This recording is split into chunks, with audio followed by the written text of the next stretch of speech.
നമ്മുടെ ഈ ക്ലാസ് എടുക്കുന്ന സെറ്റപ്പ് കണ്ടപ്പോൾ തന്നെ വീഡിയോ നിർത്തി പോകാൻ നിൽക്കുന്നവരോട് ഞാൻ ഇതേ സെറ്റപ്പിലാണ് നമ്മുടെ 10ാം ക്ലാസ്സിലെ ക്ലാസ്സുകൾ എടുത്തിട്ടുള്ളത്. ആ കുട്ടികൾക്ക് അതിന് നല്ല ഗുണം ഉണ്ടായിട്ടുണ്ട്. അതിൻ്റെ ചില കാര്യങ്ങളൊക്കെ ഞാൻ വീഡിയോ ആയിട്ട് ഷെയർ ചെയ്തിട്ടുമുണ്ട്. അപ്പോൾ 10ൽ എൻ്റെ ക്ലാസ്സുകൾ ഇതേ സെറ്റപ്പിൽ കണ്ട് ഗുണം ചെയ്ത കുട്ടികളുടെ ആവശ്യപ്രകാരം കൂടിയാണ് ഞാൻ +1 ക്ലാസ്സുകൾ എടുക്കാമെന്ന് തീരുമാനിച്ചത്. ആക്ച്വലി ഞാൻ അത് ചെയ്യാൻ വേണ്ടി വിചാരിച്ചിട്ടുണ്ടായിരുന്നില്ല. അപ്പോൾ നമ്മളിവിടെ +1 മാത്സിലെ ഫസ്റ്റ് ചാപ്റ്റർ ആണ് തുടങ്ങുന്നത്. ഇത് സയൻസ് എടുത്തവർക്കും മാത്സ് കൊമേഴ്സ് എടുത്തവർക്കും ഇത് തന്നെയാണ് ചാപ്റ്റേഴ്സ്. ഒരു മാറ്റവും ചാപ്റ്റേഴ്സിന്റെ കാര്യത്തിൽ ഇല്ല. അപ്പൊ എല്ലാവർക്കും ഒരേ ചാപ്റ്റേഴ്സ് ആണ്. ഓക്കെ, അപ്പൊ അതാണ് നമ്മൾ ഇവിടെ സ്റ്റാർട്ട് ചെയ്യുന്നത്. ചാപ്റ്ററിന്റെ പേര് സെറ്റ്സ് എന്നാണ്. സെറ്റ്.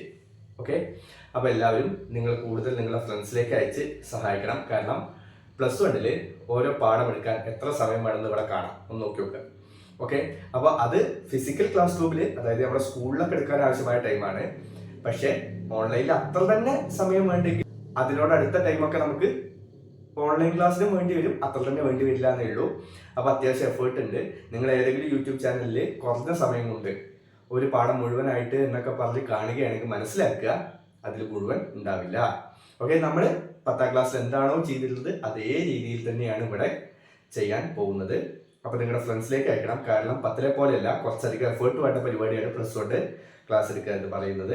അപ്പോൾ വ്യൂസ് ഉണ്ടെങ്കിൽ നമുക്കിത് തുടർന്ന് കൊണ്ടുപോകാൻ പറ്റുള്ളൂ. 10ൽ ഞാൻ വ്യൂസ് നോക്കിയിട്ടില്ല. വ്യൂസ് നോക്കാതെ ഞാൻ ചെയ്തിട്ടുണ്ട്.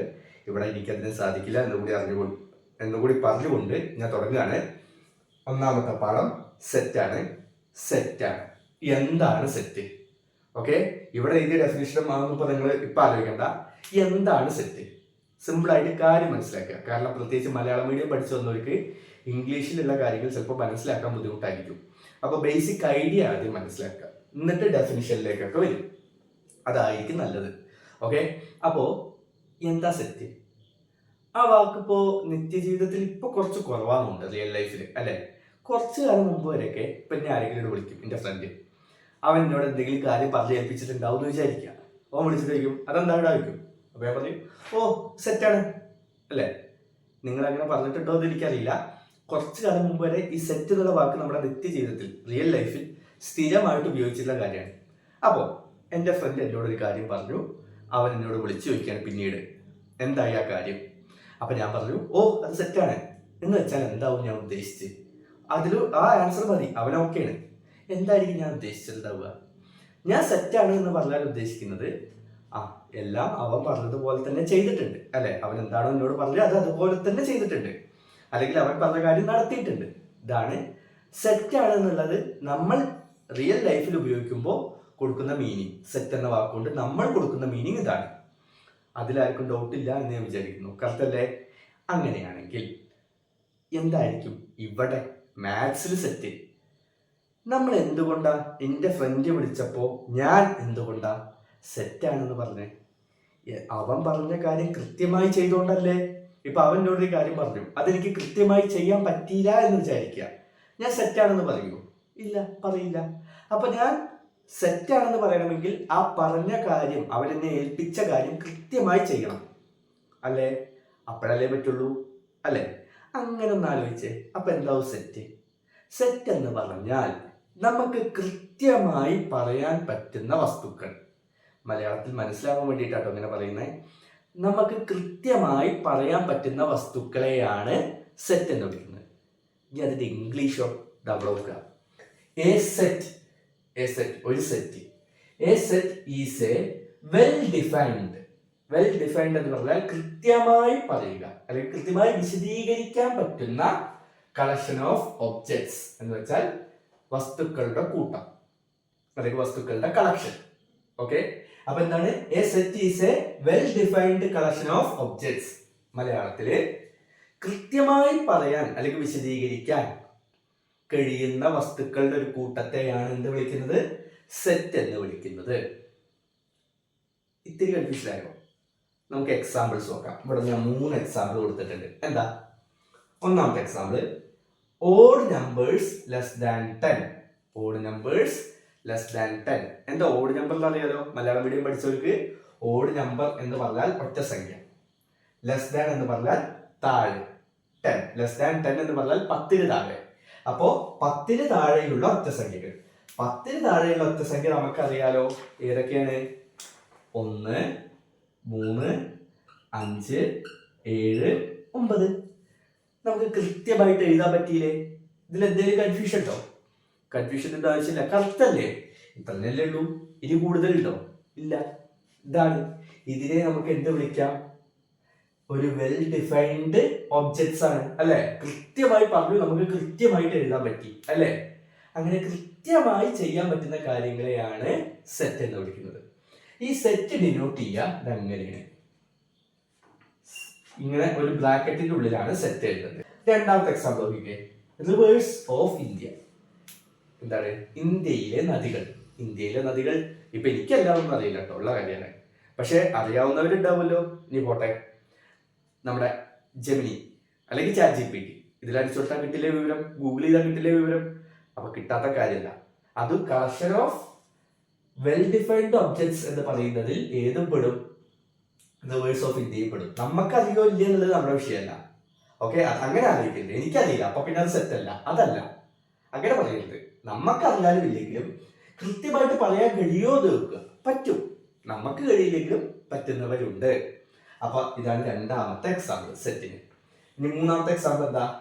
The vowels in the English alphabet. എന്താണ്? ഇംഗ്ലീഷ് അക്ഷരമാലയിലെ വവൽസ്. വവൽ അല്ല, വവൽസ്. എന്താ vowels? A, E, I, O, U. A, E, I, O, U. ഇതിനെയാണല്ലോ വവൽസ് എന്ന് വിളിക്കുന്നത്. കൃത്യമായിട്ട് നമുക്ക് പറയാൻ പറ്റിയില്ലേ? കൃത്യമായിട്ട് എഴുതാൻ പറ്റിയില്ലേ? എങ്ങനെ എഴുതണം? ഇങ്ങനെ വളഞ്ഞ ബ്രാക്കറ്റിന്റെ ഉള്ളിൽ എഴുതണം കേട്ടോ. അപ്പൊ ഇത് എന്താണ്? ഒരു സെറ്റാണ് അല്ലെ? കൃത്യമല്ലേ? അപ്പൊ പിന്നെ ഏതാ സെറ്റ് ആവാതിരിക്കുക? ഇപ്പൊ നിങ്ങളൊന്ന് ആലോചിച്ചേ. ഇന്നോട് ചോദിക്കാണ്, ഒരു സെറ്റ് എഴുതാൻ പറഞ്ഞു ഇന്നോട് എന്ന് വിചാരിക്കുക. എങ്ങനെ? ലോകം കണ്ട ഏറ്റവും മികച്ച 5 ഫുട്ബോൾ താരം. എന്താണ് എന്നോട് എഴുതാൻ പറഞ്ഞ സെറ്റ്? ലോകം കണ്ട ഏറ്റവും മികച്ച 5 ഫുട്ബോൾ താരങ്ങൾ. നമ്മളെ സംബന്ധിച്ച് ഫുട്ബോൾ എന്ന് വെച്ചാൽ സ്ട്രൈക്കറുടെ കളിയാണ് അല്ലെ? ഫോർവേഡ് കളിക്കുന്നവരുടെ കളിയാണ്. അപ്പോ ഇന്നോട് ചോദിച്ചാൽ ഞാൻ എഴുതി വയ്ക്കും പെലെ, പിന്നെ അല്ലെങ്കിൽ മറഡോണ, R9 റൊണാൾഡോ, ബ്രസീലിലെ റൊണാൾഡോ, പിന്നെ CR7 ക്രിസ്ത്യാനോ റൊണാൾഡോ, പിന്നെ ഞാൻ എഴുതിയേക്കും മെസ്സി അല്ലെ? അപ്പൊ എന്നെ സംബന്ധിച്ച് ലോകത്തെ ഏറ്റവും മികച്ച 5 കളിക്കാർ എന്ന് പറഞ്ഞാൽ ഞാൻ വലിയ പേര് എഴുതിയേക്കും. കാരണം എന്നെ സംബന്ധിച്ച് ഫുട്ബോൾ എന്ന് വെച്ചാൽ ഗോൾ അടിക്കുന്നവന്റെ കളിയാണ്. പക്ഷെ ഫുട്ബോൾ യഥാർത്ഥത്തിൽ ഗോൾ അടിക്കുന്നവന്റെ മാത്രം കളിയാണോ? അല്ല. ബാക്കിയുള്ളവർക്കൊക്കെ അതിൽ നല്ല ഗോളുണ്ട്. ഇപ്പോ ഒരു ഫുട്ബോൾ പ്ലെയർ നല്ല ഫുട്ബോളിനെ പറ്റി വിവരമുള്ള ഒരാളോട് ഇതേ ചോദ്യം ചോദിച്ചു എന്ന് വിചാരിക്കുക. അവരോട് ഇതേ ചോദ്യം ചോദിച്ചാൽ ചിലപ്പോ അയാളൊരു എന്താ പറയുക, ഫുട്ബോളിനെ കുറിച്ച് കുറച്ചും കൂടി നന്നായിട്ട് അറിയാവുന്ന ഒരു ഡിഫൻഡർ ആണെന്ന് വിചാരിക്കുക.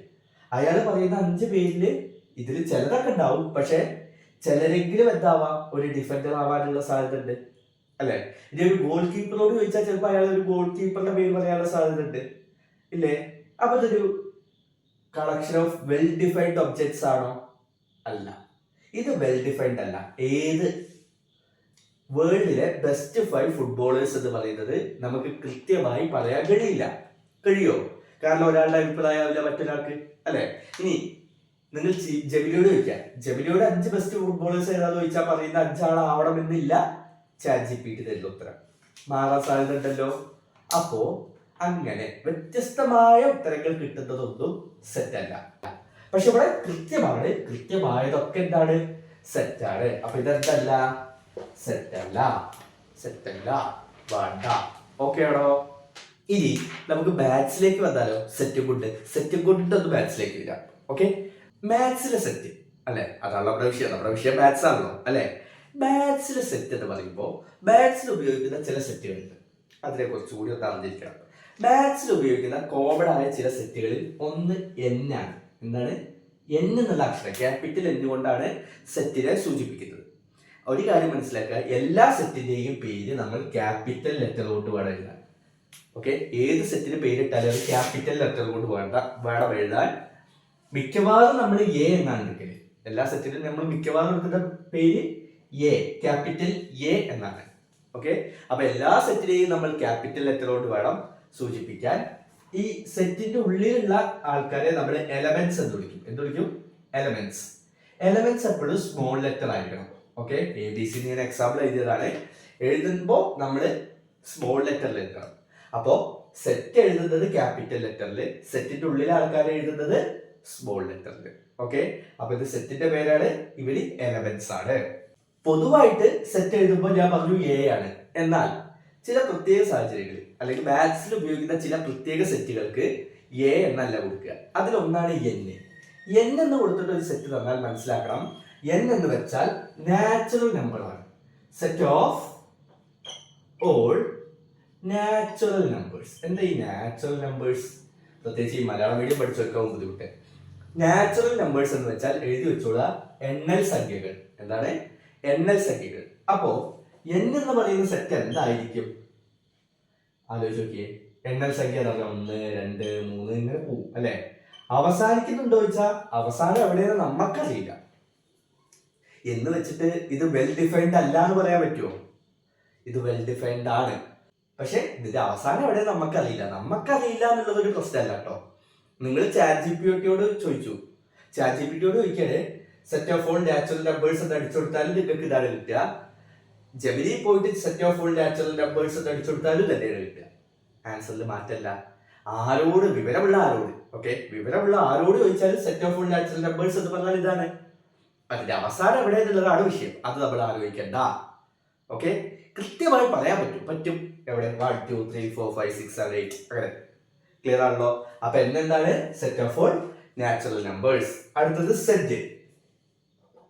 സെറ്റ് എന്ന് വെച്ചാൽ set of all integers. What is integers? Integers വെച്ചാൽ ഓൾ നമ്പേഴ്സ്, എല്ലാ നമ്പറും. പക്ഷെ എന്തില്ല? ഫ്രാക്ഷൻ, ഡെസിമൽ, സ്ക്വയർ, റൂട്ട് ഇവരില്ല. പൈ അങ്ങനത്തെ കാര്യങ്ങളൊന്നുമില്ല. സെറ്റ് എന്ന് പറഞ്ഞാൽ നെഗറ്റീവ്സ് ഉണ്ട്. ഇപ്പൊ നെഗറ്റീവ് ഇങ്ങനെ -3, -2, -1, -0, 1, 2, 3 ഇവരൊക്കെ ഉണ്ട്. നെഗറ്റീവ് ഉണ്ട്, പോസിറ്റീവ് ഉണ്ട്, സീറോ ഉണ്ട്, എല്ലാം ഉണ്ട്. ഇവിടെ സീറോ ഉണ്ടോ? ഇല്ല. നെഗറ്റീവ് ഉണ്ടോ? ഇല്ല. പക്ഷെ ഇന്റിജേഴ്സ് ആണെങ്കിൽ എല്ലാം ഉണ്ട്. നെഗറ്റീവ് ഉണ്ട്, പോസിറ്റീവ് ഉണ്ട്, സീറോ ഉണ്ട്. ഓക്കെ, ഇനി അടുത്തത് ക്യൂ. ക്യൂ എന്ന് വെച്ചാൽ അത് അധികം ഒന്നും വരാറില്ല. റാഷണൽ നമ്പേഴ്സ് എന്നാണ്. എന്താണ് റാഷണൽ നമ്പേഴ്സ് എന്ന് വെച്ചാൽ ഒരു നമ്പറിനെ എടുത്തിട്ട് അതിനെ ഏതെങ്കിലും 2 നമ്പറിനെ ഡിവിഷൻ ആക്കി എഴുതാൻ പറ്റുമെങ്കിൽ അതിനെയൊക്കെ നമ്മൾ എന്ത് വിളിക്കും? Rational number. ഫോർ എക്സാമ്പിൾ 2 എടുക്കുക. 2നെ നമുക്ക് 4/2 എന്ന് എഴുതാലോ, അല്ലെങ്കിൽ 8/4 എന്ന് എഴുതാലോ, അല്ലെങ്കിൽ 12/6 എന്ന് എഴുതാലോ. അപ്പൊ ഈ 2 ഒരു റാഷണൽ നമ്പർ ആണ്. എന്തുകൊണ്ടാ? അതിനെ നമുക്ക് ഡിവിഷന്റെ രൂപത്തിൽ എഴുതാൻ പറ്റും അല്ലെ?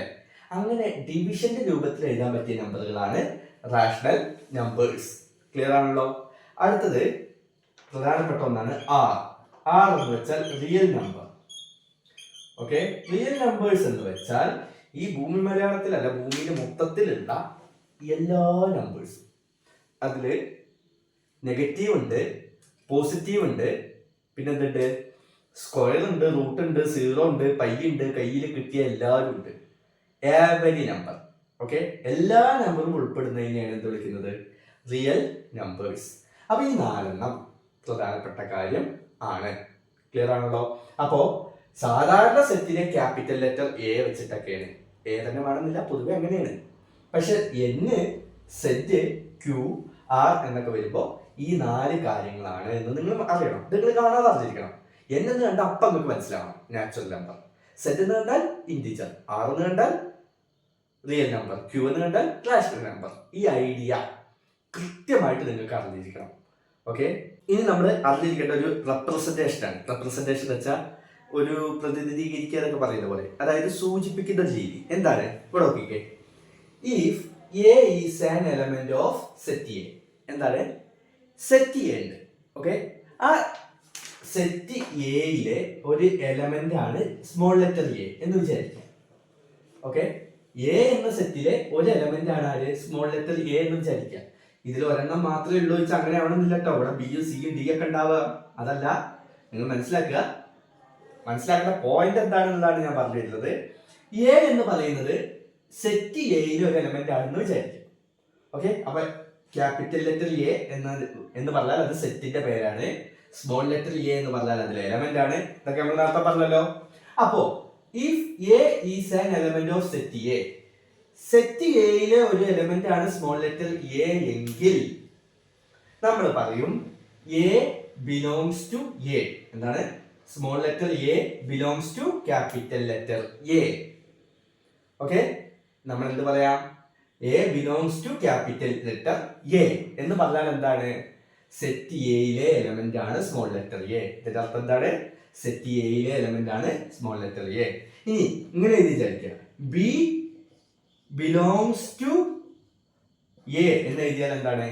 സെറ്റ് എയിലെ എലമെന്റ് ആണ് B. C belongs to A എന്ന് എഴുതിയാൽ സെറ്റ് എയിലെ എലമെന്റ് ആണ് C.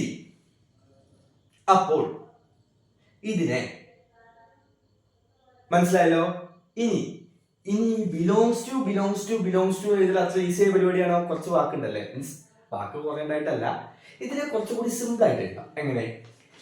A belongs to A എന്നുള്ളതിന് പകരം ഇങ്ങനെ ഇട്ടാൽ. ഓക്കെ, ഇതെന്താ വായിക്കുക?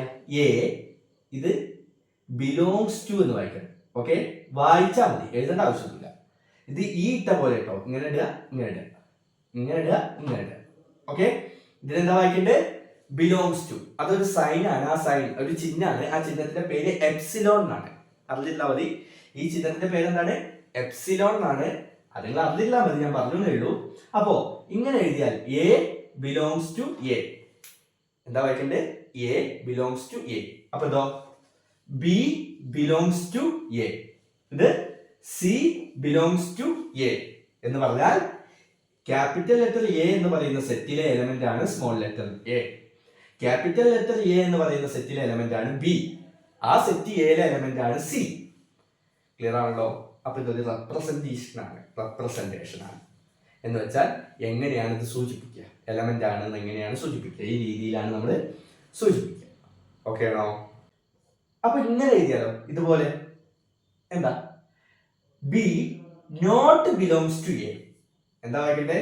ഈ എപ്സിലോൺ ഇട്ട് വെട്ടിയാൽ വായിക്കേണ്ടത് not belongs to. Not belongs to എന്താ ഇതിന്റെ അർത്ഥം? ബി എയിലെ എലമെന്റ് അല്ല. ബി എയിലെ എലമെന്റ് അല്ല, നോട്ട്. ഓക്കെ, അപ്പൊ എപ്സിലോൺ ഇട്ട് എഴുതിയാൽ എഴുത്ത് കുറച്ചുകൂടി ഈസി ആക്കാം. ഓക്കെ, അപ്പോ ഇനി നമ്മൾ കിടക്കാൻ പോകുന്ന ഇതിലൊരു ഇമ്പോർട്ടൻറ്റ് സെക്ഷനിലേക്കാണ്. ഇത് കൂടി ഈ ക്ലാസ്സിൽ ഉണ്ടാവുള്ളൂ. അതാണ് റോസ്റ്റർ ഫോം, അല്ലെങ്കിൽ അതിനെ തന്നെ വിളിക്കുന്ന പേരാണ് ടാബുലാർ ഫോം. റോസ്റ്റർ ഫോം അല്ലെങ്കിൽ ടാബുലാർ ഫോം. ഇവിടെ രണ്ടാമത്തത് സെറ്റ് ബിൽഡർ ഫോം. എന്താ ഇത് രണ്ടും? ഇത് രണ്ടും എന്താ വെച്ചാൽ ഒരു സെറ്റിനെ റെപ്രസെന്റ് ചെയ്യാൻ പറ്റുന്ന രണ്ട് രീതികളാണ്. എങ്ങനെയാണ്? ഒരു സെറ്റിനെ റെപ്രസെന്റ് ചെയ്യാൻ പറ്റുന്ന രണ്ട് രീതികൾ. നമുക്ക് തരുന്ന ഒരു സെറ്റിനെ നമുക്ക് റോസ്റ്റർ ഫോമിലോ സെറ്റ് ബിൽഡർ ഫോമിലോ റെപ്രസെന്റ് ചെയ്യാം. കൺഫ്യൂഷൻ ആവുന്നല്ലേ? അഥവാ നമുക്കൊന്ന് നോക്കല്ലേ, നമ്മളിവിടെ ഏറ്റവും ആദ്യം പഠിച്ച കാര്യം എന്താ? എക്സാമ്പിൾസ് കുറച്ച് കാര്യം പഠിച്ചിട്ടില്ലേ സെറ്റിനെ കുറിച്ചിട്ട്? എന്താ സെറ്റിനെ കുറിച്ച് ഞാൻ ആദ്യം പറഞ്ഞേ? 3 എക്സാമ്പിൾ പറഞ്ഞു അല്ലെ? സെറ്റ് എന്ന് പറഞ്ഞാൽ collection of well defined object ആണെന്ന് പറഞ്ഞ ശേഷം, സെറ്റ് എന്ന് പറഞ്ഞാൽ കൃത്യമായി പറയാൻ കഴിയുന്ന വസ്തുക്കളുടെ കൂട്ടമാണെന്ന് പറഞ്ഞതിന് ശേഷം ഞാൻ 3 എക്സാമ്പിൾ പറഞ്ഞു. അതിൽ ആദ്യത്തെ എക്സാമ്പിൾ എന്താ? ഇതാണ്, ഓഡ് നമ്പേഴ്സ് ലെസ് ദാൻ 10. ഓർമ്മയുണ്ടോ? ലഘുന്ന് റിവൈൻഡ് ചെയ്ത് നോക്കുക, നമ്മൾ തുടങ്ങിയത് നിന്നാണ്. ഇതാണ് നമ്മുടെ ഫസ്റ്റ് എക്സാമ്പിൾ. അപ്പോൾ ഇതൊരു സെറ്റാണ്. എങ്ങനെ? ഓഡ് നമ്പേഴ്സ് ലെസ് ദാൻ 10 എന്ന് പറയുന്നത് ഒരു സെറ്റാണ്. ഈ സെറ്റിനെ നമുക്ക് രണ്ട് രീതിയിൽ എഴുതാം. ഒന്നാമത്തത് റോസ്റ്റർ ഫോം അഥവാ ടാബുലാർ ഫോം, രണ്ട് പേരിൽ അറിയപ്പെടാം. അതല്ലെങ്കിൽ സെറ്റ് ബിൽഡർ ഫോം. എന്താ ഇത് രണ്ടും? നോക്കിക്കോളി. റോസ്റ്റർ ഫോം എന്ന് പറയുന്നത് അല്ലെങ്കിൽ ടാബുലാർ ഫോം എന്ന് പറയുന്നത് ഈ സെറ്റിനെ നമ്മൾ ക്യാപിറ്റൽ എ എന്ന് എടുക്കുന്നു. അത് നമ്മുടെ ഇഷ്ടം കേട്ടോ. എ എടുക്കണം, ബി എടുക്കണം എന്നൊക്കെ നമ്മുടെ ഇഷ്ടം. ഓക്കെ, ക്യാപിറ്റൽ എ എന്ന് എടുത്താൽ നമ്മൾ ഈ സെറ്റിൽ എന്തൊക്കെ ഉൾപ്പെടുത്തുക?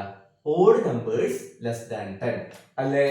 ഓഡ് നമ്പേഴ്സ് ലെസ് ദാൻ 10 എന്ന് പറഞ്ഞാൽ 1, 3, 5, 7, 9.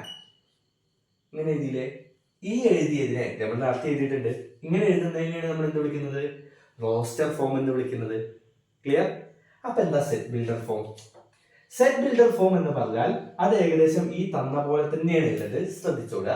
സെറ്റ് ബിൽഡർ ഫോം എന്ന് പറയുമ്പോൾ ഇങ്ങനെ നോക്കണം, എക്സ് 2 കുത്ത് എന്ന് വെച്ചാൽ X such that such that. എന്താ എക്സ്? ആ രണ്ട് കുത്തിന്റെ അർത്ഥാട്ടോ സച്ച് ദാറ്റ്. ഓക്കെ, എന്താ എക്സ് എന്ന് വെച്ചാൽ? എക്സ് എന്ന് വെച്ചാൽ ഒരു എലമെന്റ്. ഏതിലെ എലമെന്റ്?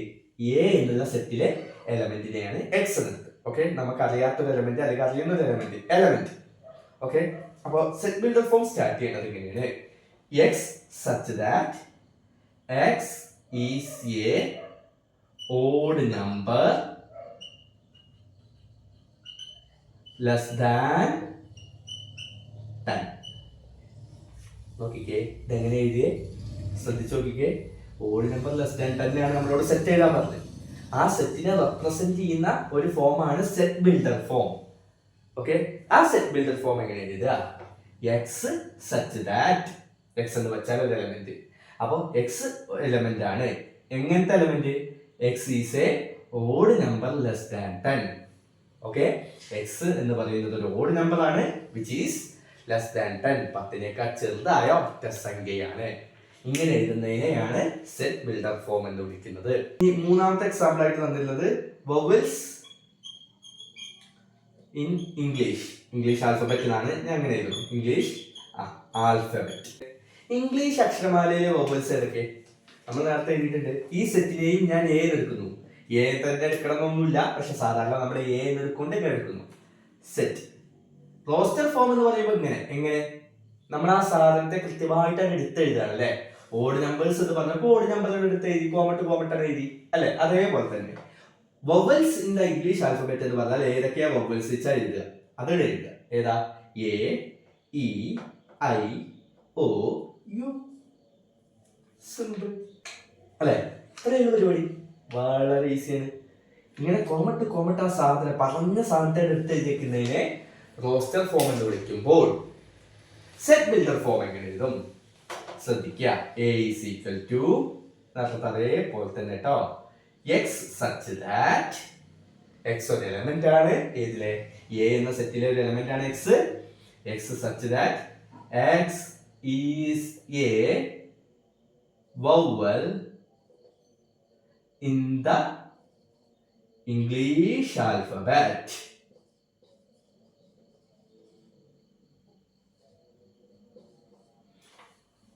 എന്താ എഴുതിയത്?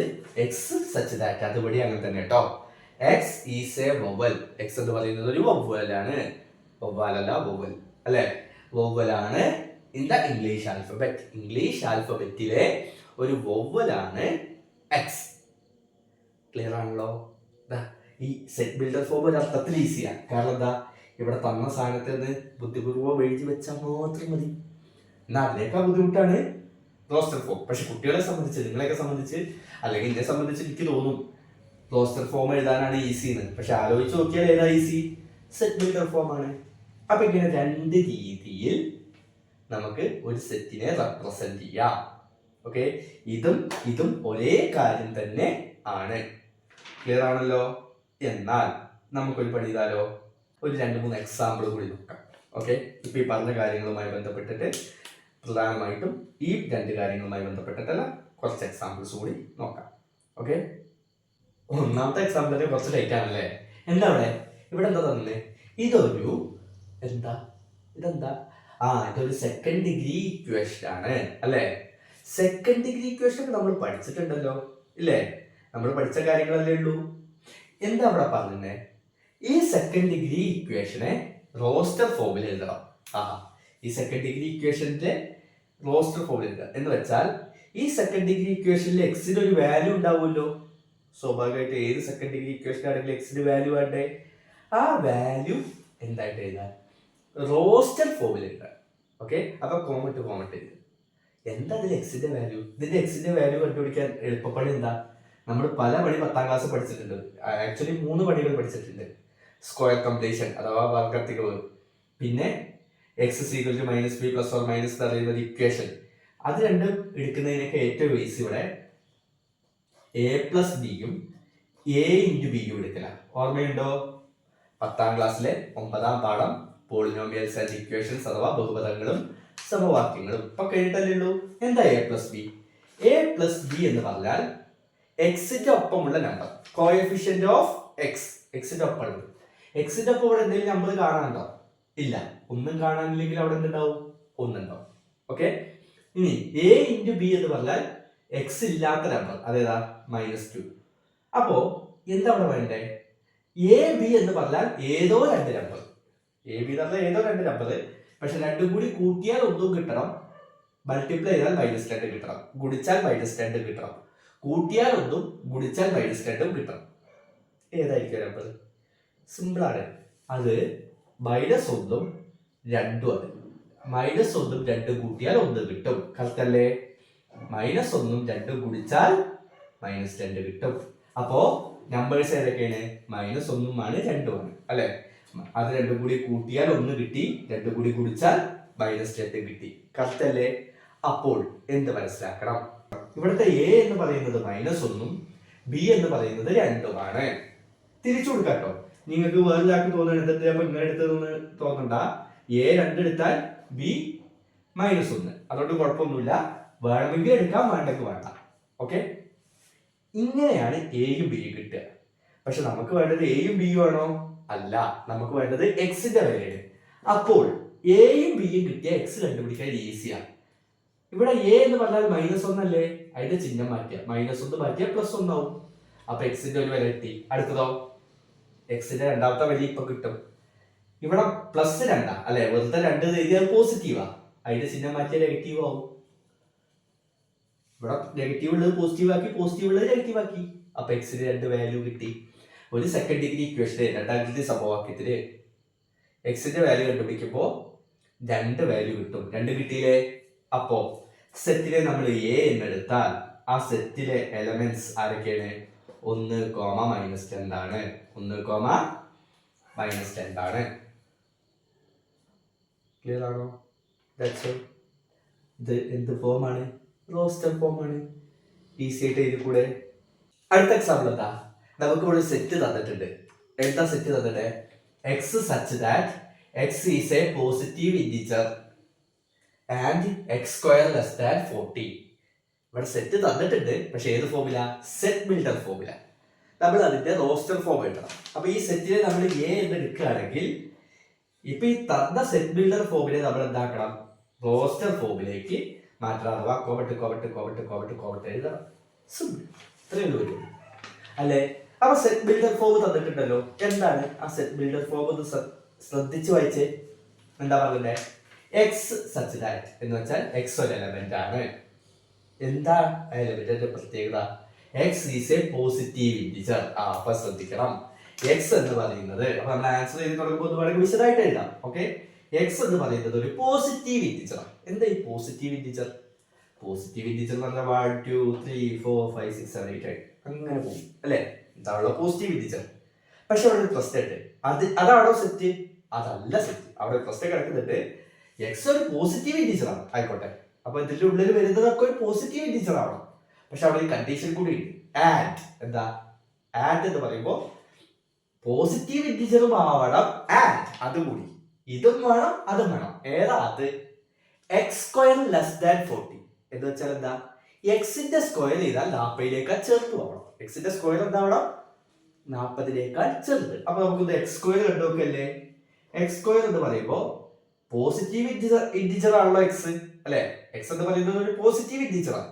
അത് എവിടെ സ്റ്റാർട്ട് ചെയ്യാ? 1ൽ നിന്ന്. അപ്പൊ x² എവിടെ സ്റ്റാർട്ട് ചെയ്യാ? 1² 1 ആണ്. Okay, 2² 4, 3² 9, 4² 16, 5² is 25, 6² is 36, 7² is 49. ഇത്രയും ഞാൻ എഴുതുള്ളൂ. ഇത് മതി. എന്തുകൊണ്ടാ? എക്സ് ഒരു പോസിറ്റീവ് ഇൻറ്റിജർ ആണ്. അപ്പൊ പറയുമ്പോൾ 1, 2, 3, 4, 5, 6 ഒക്കെ പറ്റും. അത് മാത്രമായില്ലെങ്കിൽ. പക്ഷെ ഇവിടെ എന്ത് കൂടി വേണം? എക്സിന്റെ സ്ക്വയർ കാണുമ്പോൾ അത് 40ലേക്കാൾ ചെറുതാവും വേണം. അപ്പൊ ഏതൊക്കെ ആയിരിക്കാം നമ്പർ? സിമ്പിൾ. 1, 2, 3, 4, 5, 6 ഇത്രേ പറ്റുള്ളൂ. ഈ സെറ്റിൽ 6 വരെ പറ്റുള്ളൂ. അതെന്തുകൊണ്ടാ? 6ന്റെ സ്ക്വയർ 36 അല്ലെ? 6ന്റെ സ്ക്വയർ 36. 7ന്റെ സ്ക്വയർ ആയപ്പോൾ 49 അത് പറ്റുമോ? പറ്റില്ല. കാരണം എന്താ? 7ന്റെ സ്ക്വയർ എന്ന് പറയുമ്പോൾ ഗ്രേറ്റർ ദാൻ 40 ആണ്, 40യേക്കാൾ വലുതാണ്. നമ്മളോട് എന്താ പറഞ്ഞത്? <40. എക്സിന്റെ സ്ക്വയർ കാണുമ്പോൾ എന്തേ പറ്റുള്ളൂ? 40 കുറവാവാനേ പറ്റുള്ളൂ. കൂടാൻ പറ്റുമോ? കൂടാൻ പറ്റില്ല. അപ്പൊ 7ന്റെ സ്ക്വയർ എടുക്കാൻ പറ്റില്ല, അതുകൊണ്ട് 7 ഇവിടെ പെടില്ല. അപ്പൊ ഇവിടുത്തെ നമ്പേഴ്സ് ഏതൊക്കെ? 1 2 3 4 5 6. ദെൻ നമ്മുടെ ലാസ്റ്റ് എക്സാമ്പിൾ. ഇപ്പൊ രണ്ടെണ്ണം നമ്മള് റോസ്റ്റർ ഫോമിൽ എഴുതില്ലേ, ഇനി നമുക്കൊന്ന് സെറ്റ് ബിൽഡർ ഫോമിൽ എഴുതി നോക്കിയാലോ. എന്താ ലാസ്റ്റ് എക്സാമ്പിൾ? ലാസ്റ്റ് എക്സാമ്പിളിലും നമുക്കൊരു സെറ്റ് തന്നു. ഏതാ സെറ്റ്? 1 4 9 16 25 എക്സെട്ര അല്ലെ. ഈ തന്നിരിക്കുന്നത് ഒരു റോസ്റ്റർ ഫോം ആണ്. അതിനിപ്പോ നിങ്ങൾക്ക് പറഞ്ഞു തരത്തല്ലോ, റോസ്റ്റർ അഥവാ ടാബുലർ ഫോം ആണ്. അത് നിങ്ങൾക്ക് അറിയാലോ. എന്നിട്ട് നമ്മൾ എന്താ ചെയ്യണ്ടേ? ഇതിനെ സെറ്റ് ബിൽഡർ ഫോമിലേക്ക് എഴുതണം അല്ലേ. അപ്പൊ ഇതെന്താ, ഇതിനെങ്ങനെ സെറ്റ് ബിൽഡർ ആക്കുക? സെറ്റ് ബിൽഡർ എഴുതാനല്ല, A is equal to, അത് നിങ്ങൾക്ക് അറിയാം, എക്സ് സച്ച് ദാറ്റ്. അതിലൊരു മാറ്റമില്ലല്ലോ. എക്സ് ഈസ് എ, ഇതുവരെ ക്ലിയർ. ഇതെല്ലാവരും ഒരുപോലെ. X such that x is A. X is what? എന്താ എക്സ്? അതാണ് ശ്രദ്ധിക്കേണ്ടത്. എക്സ് എന്താ ശ്രദ്ധിക്കണം. എന്താ ഈ 1 4 9 16 25 ഒക്കെ എന്താ എന്താ എന്താ എന്താ എന്താ? കഴിഞ്ഞ ക്വസ്റ്റ്യൻ ഞാൻ പറഞ്ഞിട്ടുണ്ട്. എന്താ ഇവരൊക്കെ? ഇവരെന്താ? എക്സ് എന്ന് പറയുന്നത് X is A square of natural numbers അല്ലേ? സംശയമുണ്ടോ? എക്സ് എന്ന് പറയുന്നത് എന്താ? 1 എന്ന് പറയുന്നത് എന്താ? 1ന്റെ സ്ക്വയർ ആണ് 1. 4 എന്ന് പറയുന്നത് എന്താ? 2ന്റെ സ്ക്വയർ ആണ് 4. 9 എന്ന് പറയുന്നത് എന്താ? 3യുടെ സ്ക്വയർ ആണ് അല്ലെ. 16 എന്ന് പറയുന്നത് എന്താ? 4ന്റെ സ്ക്വയർ ആണ്. അപ്പൊ എന്താ 1 4 9 16 25 എന്ന് പറഞ്ഞാൽ സ്ക്വയർ ആണ്. എന്തിന്റെ സ്ക്വയർ? Natural numbers. നാച്ചുറൽ നമ്പേഴ്സിന്റെ സ്ക്വയർ ആണ് എക്സ്. നാച്ചുറൽ നമ്പേഴ്സിന്റെ സ്ക്വയർ ആണ് എക്സ്. എക്സ് എന്ന് പറഞ്ഞാൽ എലമെന്റ്. എലമെന്റ് എന്ന് പറഞ്ഞാൽ ഇവിടെ ഇവരൊക്കെയാണ് ഇതിലെ എലമെന്റ്സ് അല്ലേ. ഇത്രയേ ഉള്ളൂ. അപ്പൊ ഇനി നിങ്ങൾ എന്താ ചെയ്യണ്ടേ? നിങ്ങള് എക്സസൈസ് 1.1 ക്വസ്റ്റ്യൻസ് ഒന്ന് ചെയ്ത് നോക്കുക. എന്നിട്ട് അതിൽ കിട്ടാത്തതുണ്ടെങ്കിൽ എനിക്കൊന്ന് മെസ്സേജ് ചെയ്യാം. അതുപോലെ ടെക്സ്റ്റ് ബുക്കിന്റെ PDF കിട്ടാത്തവർക്ക് എങ്ങനെ ഡൗൺലോഡ് ചെയ്യാന്നുള്ളൊരു വീഡിയോ ഞാൻ താഴത്ത് അതിന്റെ ലിങ്ക് കൊടുക്കാൻ ഞാൻ മുമ്പ് ചെയ്തിട്ടുണ്ട്. ആ രീതിയിൽ ഡൗൺലോഡ് ചെയ്യാം. അല്ലാത്തവർക്ക് എൻ്റെ നമ്പറിൽ മെസ്സേജ് അയച്ചാൽ ഞാൻ അയച്ചുതരാം. നമ്പർ അറിയാത്തവർക്ക് ഞാൻ നമ്പർ താഴത്ത് കൊടുക്കുന്നുണ്ട്, അതിന് മെസ്സേജ് അയച്ചാൽ മതി. അപ്പോൾ നിങ്ങൾ നിങ്ങളുടെ ഫ്രണ്ട്സിലേക്ക് ഷെയർ ചെയ്യണം. ഷെയർ ചെയ്തില്ലെങ്കിൽ കൂടുതൽ വീഡിയോസ് ചെയ്യുന്നതിന് എനിക്ക് ബുദ്ധിമുട്ടുണ്ട്. ഓക്കെ, നിങ്ങൾ നല്ല രീതിയിൽ സഹകരിച്ചാൽ ഞാൻ പെട്ടെന്ന് വീഡിയോസ് ചെയ്യും. അല്ലാത്ത പക്ഷേ എനിക്ക് കുറച്ച് ബുദ്ധിമുട്ടുകൾ ഉള്ളതുകൊണ്ട് ചിലപ്പോൾ വീഡിയോസ് വരാനുള്ള ഡിലേ കൂടിക്കൊണ്ടിരിക്കും. ഓക്കെ, സ്കൂളിലൊക്കെ എടുക്കലൊരു കണക്കായിരിക്കും കേട്ടോ. ഓക്കെ, അതുകൂടി ഞാൻ അവിടെ തന്നെ പറയുകയാണ്. ആദ്യം തന്നെ പറയുകയാണ്, സ്കൂളിലൊക്കെ ഒരു പോക്കായിരിക്കും തുടങ്ങിയ. ജൂലൈ 1 തുടങ്ങും ചെയ്യും, ഫെബ്രുവരി 28 വഴിക്ക് തീരും വേണം. 8 മാസമാണ് കിട്ടുക. അതിൽ 10 ദിവസം ഓണം കൊണ്ടുപോകും, 10 ദിവസം ക്രിസ്തുമസും കൊണ്ടുപോകും. ദൈവം സഹായിച്ച് കുറച്ച് മഴ പെയ്താൽ കുറച്ച് ദിവസം അങ്ങനെയും പോകും അല്ലേ. അവ ശ്രദ്ധിച്ച് പഠിക്കേണ്ട കാര്യമാണ്. ശ്രദ്ധിച്ച് തന്നെ പഠിക്കാം. Okay, thank you.